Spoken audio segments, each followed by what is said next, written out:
O Senhor Deus, ele é maravilhoso. É digno de honra, de glória, de louvor, de adoração. E ele fica muito indignado, né, uma expressão humana, e muito triste, quando ele vê que o seu povo, aquele que ele escolheu para glorificar o nome dele, não honra, já não o respeita, já não faz mais a vontade dele. O grande problema do povo de Israel foi esse. Sempre se afastaram de Deus, sempre buscaram fazer as coisas do seu próprio entendimento e não da vontade do Senhor, e não daquilo que o Senhor assim pedia para que eles viessem fazer. Até Deus fala aqui em Malaquias, né? Se o filho, ele diz, o filho honra o pai e o servo ao seu senhor. Se eu sou pai, onde está a minha honra? E se eu sou o Senhor, onde está o respeito comigo?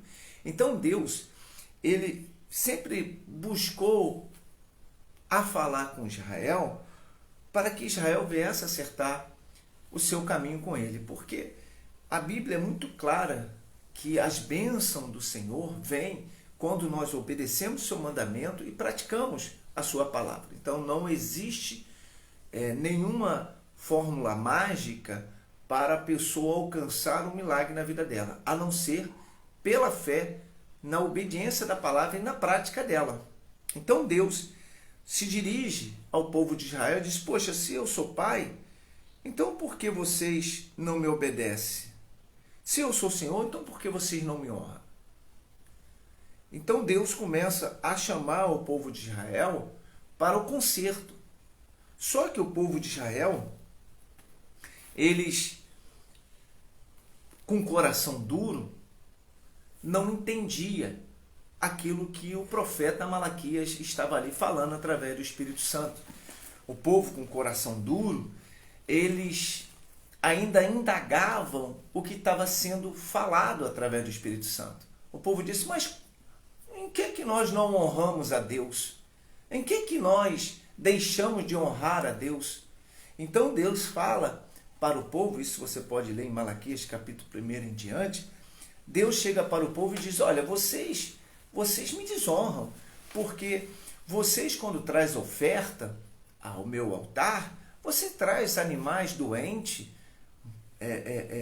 animais coxos, cheios de problema, e vocês ainda me dizem que vocês me honram? Me honram como? Pode alguém honrar alguém fazendo mal para eles?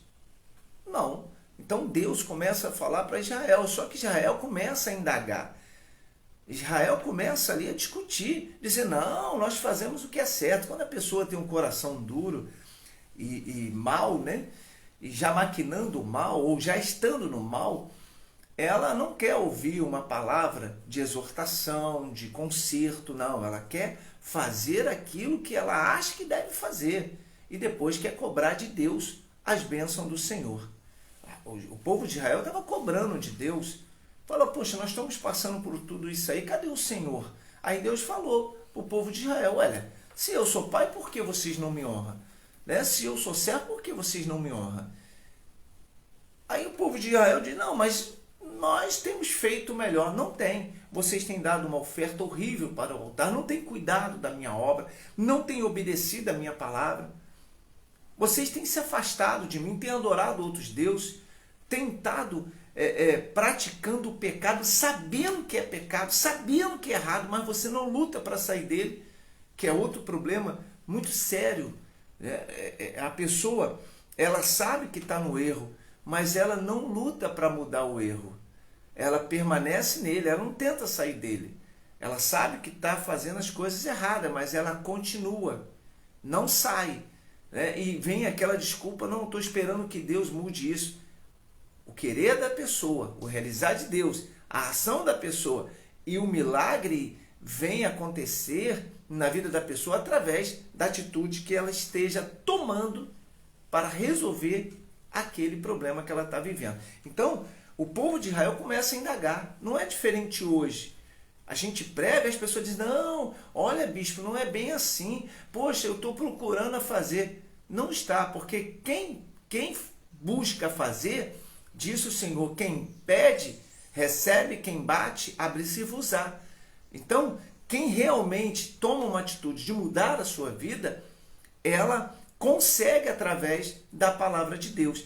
Então o Senhor Deus começa aqui a exortar o povo de Israel através do profeta Malaquias, falando com eles, né? Se eu sou pai, então cadê o meu respeito? E se eu sou Senhor, cadê a minha honra? E o povo aí começa a falar um monte de coisa, né? Não, nós temos te honrado, nós temos sacrificado. Aí Deus falou, olha, vocês têm botado no altar animais doentes, animais coxos, animais feridos, animais que não tem valor nenhum para vocês, é o resto, mas o melhor vocês têm guardado. Deus fala isso aqui. Ele diz, olha, mas vocês guardam o melhor para vocês. É como uma pessoa vem ofertar e ela chega no altar de Deus e não dá o seu melhor, ela dá qualquer coisa. Então Deus começa a exortar o povo aqui, porque o povo estava reclamando que não era abençoado. Deus é com a gente, então por que está vendo tudo isso? Mas a pessoa não busca ver que não está acontecendo o milagre porque falta ela acertar com o Senhor. Assim aconteceu nessa época aqui de Malaquias, e Deus então levou Malaquias para falar com o povo, para que o povo viesse se acertar. Aqui no capítulo 2, no versículo 17, diz assim, enfadai o Senhor com as vossas palavras, e ainda dizeis, em que enfadamos? Nisto que pensais, disse o Senhor, qualquer que faz o mal, passa por bom aos olhos do Senhor, e desses é que ele se agrada? Ou onde está o Deus do juízo? A pessoa, ela quer fazer o que é errado e ficar tudo certo. Não é assim. No mundo espiritual, no mundo físico, não funciona dessa forma. A Bíblia diz que aqueles que sabem o bem que devem fazer e não fazem, eles pecam. Então Deus, ele diz o seguinte, vocês vêm me enfadar, quer dizer, me cansar com essas palavras.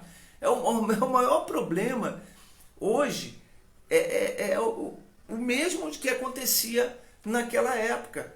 Eu atendo várias pessoas e as pessoas vêm, poxa bispo, eu estou passando por isso, eu estou passando pelo aquilo. E aí quando Deus me usa através do Espírito Santo para dizer, olha, poxa, você já analisou a sua vida, vê onde você está errando, vê o que você está fazendo de errado para você mudar? Não, olha bispo, Deus é testemunha, eu estou buscando fazer tudo certo. Aí a pessoa não vem na igreja, não é dizimista, não é ofertante, vive um relacionamento conturbado, né? Vive mentindo, vive enganando, né? Vive fazendo tudo de errado. E aí quer que Deus, né, venha fechar os olhos para o pecado e honrar ela. Não vai acontecer dessa forma. E aqui em Malaquias, você pode depois ler do capítulo 1 em diante, você vai ver que Deus, ele não estava ali condenando aquele povo, mas por causa do povo não querer ouvir a voz de Deus, então Deus exortou o povo e disse, vocês estão me cansando com isso. Sempre as mesmas desculpas, as mesmas palavras, e vocês não mudam, não fogem da aparência do mal. Não tem como eu abençoar vocês se vocês não buscam fazer o que é certo. É como um agricultor que pegam as suas sementes e ali ele separa semente boa e semente ruim. Mas aí o que ele faz? Não vou botar a boa, não vou botar a ruim. Vai nascer o quê? Não vai nascer nada, porque a ruim vai ficar doente, vai dar bicho, né, a sua plantação, não vai produzir. Pode até crescer em algum momento, mas não vai produzir. Mas ele escolhe a melhor semente. Então nós temos que escolher as melhores coisas para agradar o nosso Deus. Fugir da aparência do mal. Não adianta. O grande erro das pessoas é achar que elas podem mudar alguém ou podem mudar alguma coisa sem o poder de Deus. Até essa semana eu estava evangelizando uma pessoa e houve uma situação muito interessante, porque uma senhora pegou, né, e começou a conversar comigo e disse o seguinte: poxa, o bispo, eu tenho passado por alguns problemas muito sérios no meu relacionamento. E aí eu fui fazendo umas perguntas a ela, sabe? E perguntei a ela assim: a senhora era da igreja quando a senhora se casou? Ela disse: sim, senhor, já era da igreja. E eu perguntei: e seu esposo? Ela disse: olha, bispo, o meu esposo não. Eu conheci meu esposo fora da igreja, ele bebia, né, ele prostituía, ele fazia tudo de errado. E aí eu comecei a levar ele para a igreja e comecei então a buscar por ele. E achei que ele iria se converter. Aí está, meu amigo, minha amiga, um grande erro. Eu, quando fiz a faculdade de teologia, a minha monografia foi sobre casamento interreligioso. Eu estou abrindo aqui um parentezinho sobre relacionamento, que é uma das coisas que as pessoas mais sofrem hoje. Hoje, os maiores problemas que eu atendo, claro, tem a vida financeira, tem problema de enfermidade, sim, tem problema espiritual, sim, mas o maior problema está no relacionamento. As pessoas estão muito ansiosas para ter um relacionamento e aí acaba pagando um preço muito alto. Nessa monografia eu fiz a pesquisa de campo, atendi muitas pessoas que tinham casamento interreligioso. O marido não era cristão e a mulher era cristã. Ou a mulher não era cristã e o marido era cristão. Então, esses casamentos sempre davam problema, porque todas essas pessoas casaram achando que o seu parceiro iria se converter. Olha, de 100, um se converte. É muito difícil.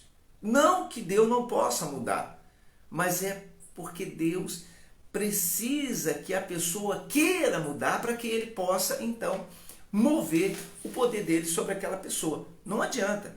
Então, essa pessoa eu perguntei: quando você se casou, qual foi a sua intenção? Ah, bispo, eu comecei a fazer propósito, orei para que ele se convertesse. Mas não foi dessa forma. E hoje eu me sinto frustrada porque o meu marido deita bêbado do meu lado, porque o meu marido, né, às vezes sai, fica fora, chega com cheiro de cigarro, essas coisas todas eu tenho sofrido. E eu fiz uma pergunta a ela: mas quando você casou, qual era a sua intenção? Ela disse: poxa, que ele se convertesse. Eu falei: Deus pode converter ele. Então, esse é o problema.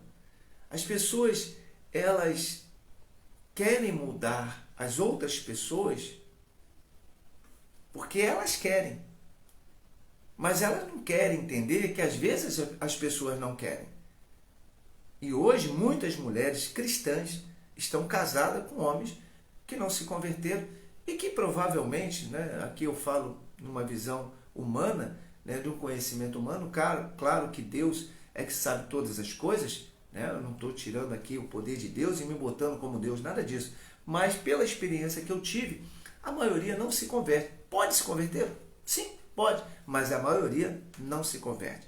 Muitas dessas pessoas até se esfriaram na fé, que casaram com pessoas que não eram da igreja ou pessoas que se aproximaram da pessoa cristã, né, dizendo: não, eu vou para a igreja com você, eu vou caminhar contigo. Aí durante alguns meses aquela pessoa até caminhou, mas depois que ele conseguiu o objetivo dele, ele sai, né, ou ela sai, e aí começa um inferno na vida daquela pessoa que era da igreja, que muitas vezes a pessoa também se esfria e sai da presença de Deus. Então, abrindo esse parênteses aqui para falar de relacionamento, nós temos que ter muito cuidado com isso. Muito cuidado, você que é solteira, né? Você que está buscando aí, ou você que está buscando um relacionamento, cuidado. Não entre nessa não, de que pode se converter. Olha, só quem sabe de todas as coisas é Deus.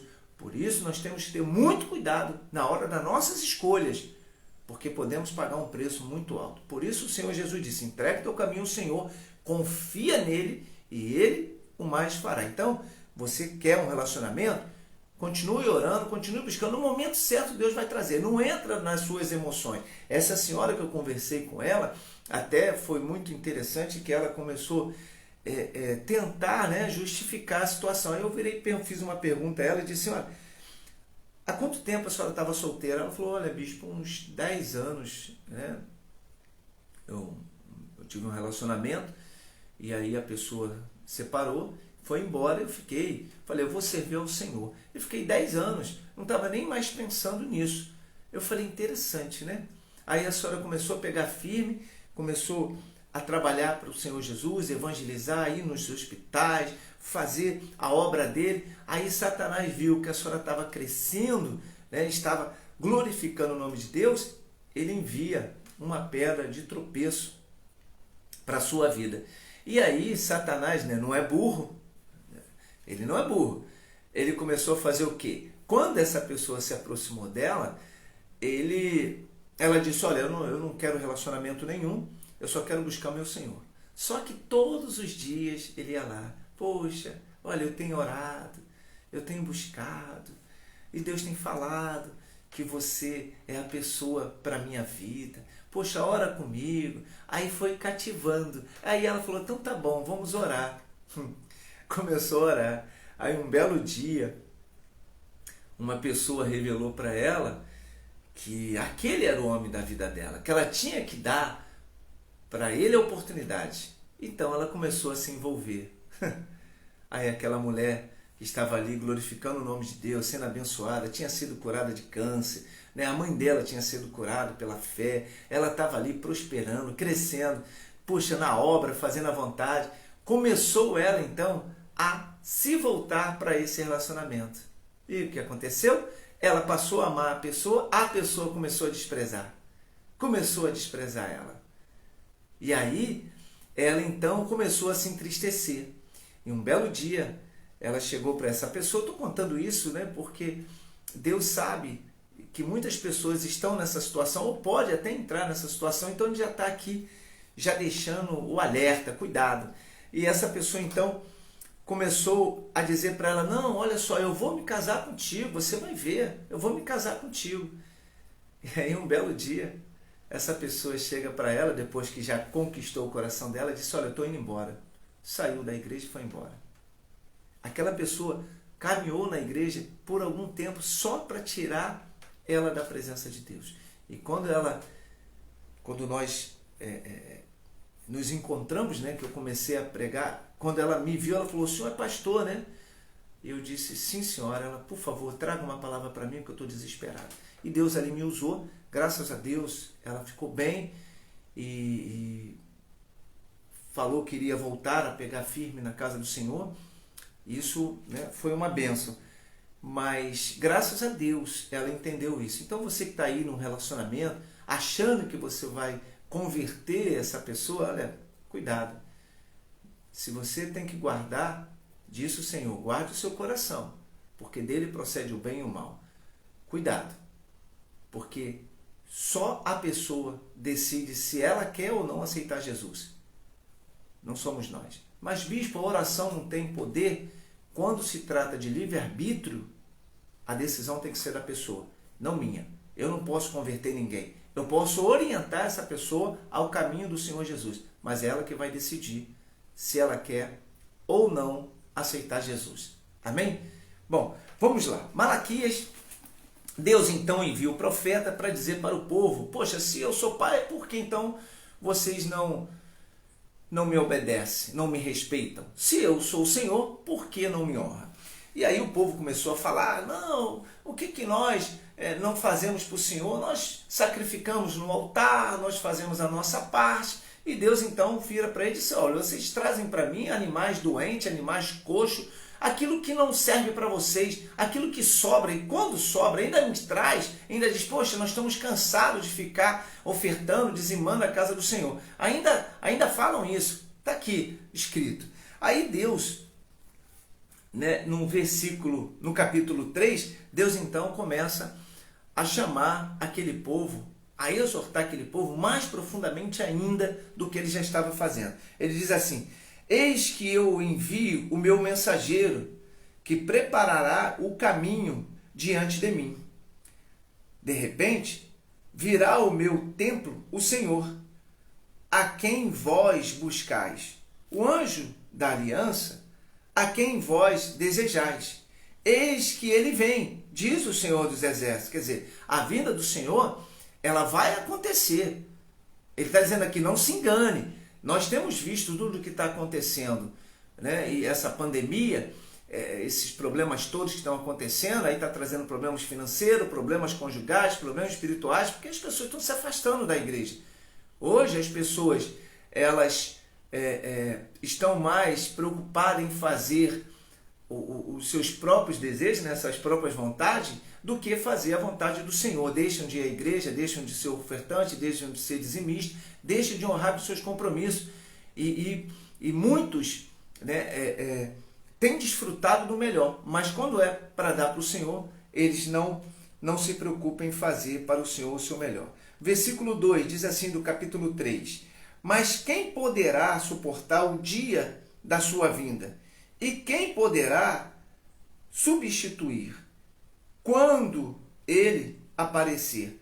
Porque ele é como o fogo do ourives e como portaza dos lavandeiros. Assentar-se-á como derretedor e purificador de prata. Purificará os filhos de Levi e os refinará como ouro. Como prata, eles trarão ao Senhor juntas e ofertas. Então, a oferta de Judá, de Jerusalém, será agradável ao Senhor, como nos dias antigos, como nos primeiros anos. Olha só que coisa linda. Deus falou assim, olha, depois que vocês ouvirem, né, os meus mandamentos e obedecer, vocês vão trazer o melhor. E aí sim, eu vou agir na vida de vocês. Deus está falando aqui que vai vir os dias maus. Mas se a pessoa não acerta seu caminho, ela não vai suportar. Não vai. Hoje, a probabilidade da salvação é menor.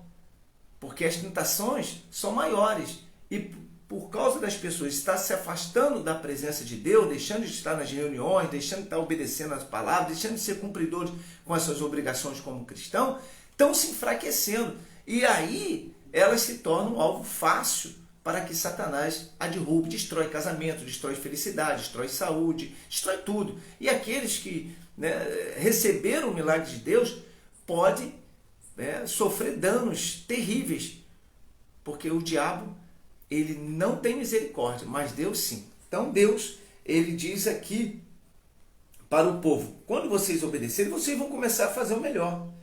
Vão começar a trazer para mim o melhor. Versículo 4. Então a oferta de Judá e de Jerusalém será agradável ao Senhor, como nos dias antigos e como nos primeiros anos. Chegar-me-ei a vós, outros, para juízo. Serei testemunha veloz contra os feiticeiros e contra os adúlteros e contra os que juram falsamente e contra os defraudadores. O salário dos jornaleiros e o primeiro e oprime, né? E aqueles que oprimem a viúva e o órfão e torcem o direito dos estrangeiros e não me temem, diz o Senhor dos Exércitos. Contra esse Deus vai vir pesado, né? Contra os adúlteros, contra os feiticeiros, contra aqueles que levantam falso testemunho, que fazem injustiça, né? Que tratam mal as pessoas, que não honram os seus compromissos. A palavra vai vir contra essas pessoas. Então, você que está aí, poxa, ouvindo essa mensagem, acerte seu caminho, ainda há tempo, enquanto a vida há esperança. Eu acho que eu entendo, melhor dizendo, que a maior dádiva que um ser humano tem é de se arrepender. E eles pouco usam isso. Pouco usam. Né? Aí ele continua dizendo, no versículo 6, porque eu sou o Senhor e não mudo. Então Deus, ele é o mesmo Deus de ontem, de hoje e de sempre. Ele não vai mudar. A palavra dele não vai mudar. É o que está aqui. Então ele disse: porque eu sou o Senhor e não mudo. Por isso, vós, ó filho de Jacó, não sois consumidos. Tu vê que Deus, ele sempre leva uma palavra para que as pessoas se acertem. Israel era um povo que pecava demais, errava demais contra Deus. Mas sempre Deus estava enviando um profeta para levar aquelas pessoas a entender que elas precisavam acertar. Como hoje, na Igreja Nação de Deus, eu sempre procuro trazer uma palavra para que o povo da Igreja Nação de Deus se acerte com o Senhor. Lá a gente não condena, não acusa, não aponta, né? E nem usa a palavra de maldição contra ninguém. Nós usamos a palavra de Deus para trazer as pessoas para a fé. Então, olha só o que Deus diz aqui. Desde os dias dos vossos pais, vós desviaste dos meus estatutos, dos meus caminhos, e não guardaste as minhas palavras. Tornai-vos para mim. Olha que coisa linda. Deus falou assim, olha, eu sei que você errou, eu sei que você está no erro, eu sei que você está fazendo a coisa errada, mas se volte para mim. Se volte para mim. E eu me voltarei para vós outros, diz o Senhor dos Exércitos. Mas vós dizeis, em que havemos de tornar? Quer dizer, o que nós estamos fazendo de errado? O povo, olha, meu irmão, minha irmã, você sabe disso, sempre busca a cobrir os seus erros, né? A pessoa nunca assume, né? Não, peraí, realmente eu fiz isso de errado, eu estou errado, caramba, eu tenho que acertar. Não, a pessoa diz, não, mas né, Deus entende, né? Porque eu estou nesse relacionamento errado, Deus entende porque eu não tenho dado dízimo e oferta, Deus entende, né? Porque eu não tenho estado na igreja, Deus sabe, Deus entende. É sempre uma desculpa. Aí eu lembro de Adão e Eva, né? Poxa, foi o homem que tu me deste, por isso eu pequei. Não, foi a mulher que tu me deste, por isso eu pequei. Quer dizer, cada um tentou acusar alguém, né? Para justificar o teu erro. E esse é o grande problema. É isso que Satanás quer. Satanás não quer que a pessoa se arrependa, né? Que reconheça que ela está no erro. Porque quando a pessoa faz isso, Deus age poderosamente na vida dela. Não tem como. Então, olha só que coisa, né? Aí o povo diz, em que nós temos errado contra o Senhor? E aí Deus então diz assim, roubará o homem a Deus? Versículo 8. Aí, perdão. Quando os homens falam, né? Aonde nós temos errado? Aí eles mesmos dizem o seguinte, roubará o homem a Deus? Todavia vós me roubais, disse o Senhor. Em que nós te roubamos? É forte, né, meu amigo, minha amiga? Deus levando para o povo a oportunidade deles acertarem. Aí ele diz assim, não, o que nós temos feito de errado? Aí Deus fala, ó, vocês têm se prostituído, vocês têm roubado, vocês não têm sido fiel, vocês não têm obedecido a minha palavra, vocês isso, vocês aquilo. Deus mostrou para eles, já que eles perguntaram, Deus mostrou. Aí ele diz, mas nós temos feito isso? Não. E o que nós poderíamos roubar o Senhor? Ou, será que nós poderíamos te roubar? Aí Deus diz para ele assim, todavia vós me roubais, e dizeis, em que te roubamos? Aí Deus diz, nos dízimos e nas ofertas. Olha só, com maldição sois amaldiçoado, porque a mim me roubais, vós e toda a nação. Olha só, Deus falou assim, por você estar negando aquilo que é meu, em fazer o que é certo, vocês estão sendo amaldiçoados. Aí a pessoa, né, diz assim, não sei por que, bispo, eu estou passando por esse problema no meu relacionamento, não sei por que eu estou enfermo, não sei por que eu não consigo emprego, porque as portas estão fechadas. Porque a pessoa desobedece, deixa de cumprir com as suas obrigações.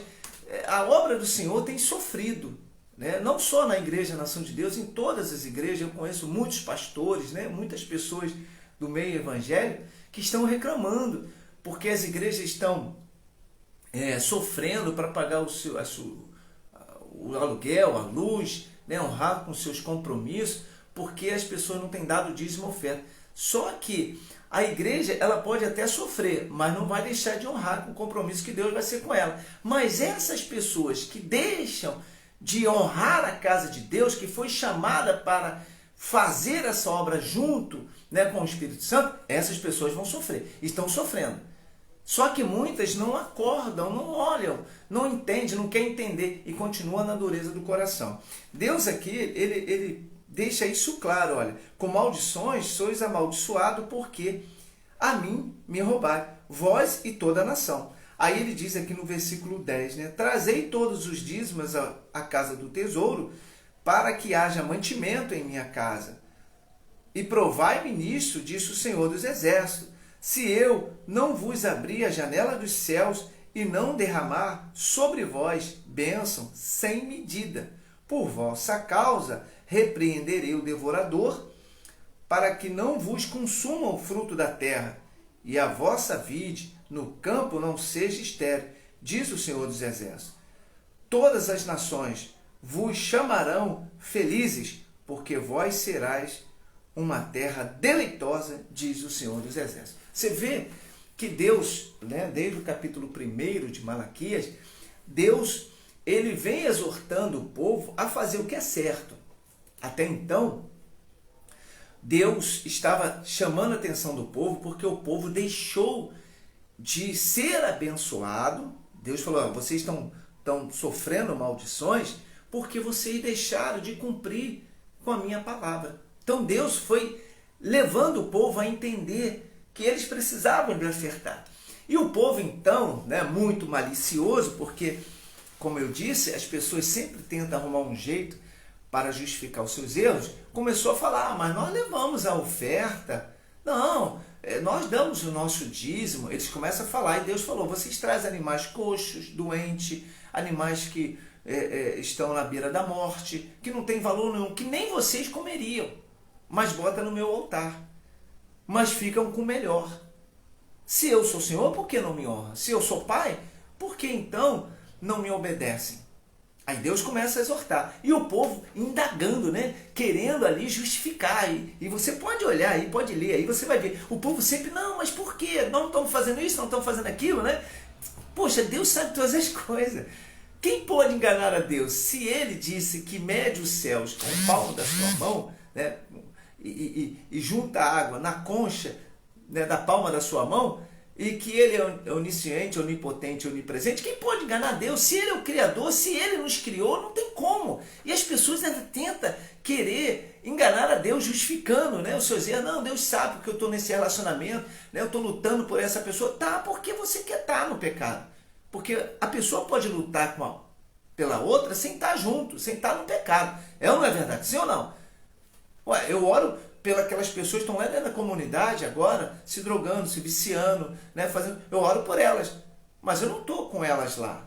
Eu não preciso estar com a pessoa para orar pela pessoa. Isso aí é tudo uma armaçãozinha, né? Só que o povo, eles sabiam onde eles estavam errando.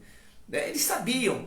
E aí eles começam então a tentar justificar. Aí Deus falou, olha, vocês andam no pecado, vocês andam assim, vocês andam assim. Foi falando tudo para eles. Sendo que o povo, em determinado momento, né?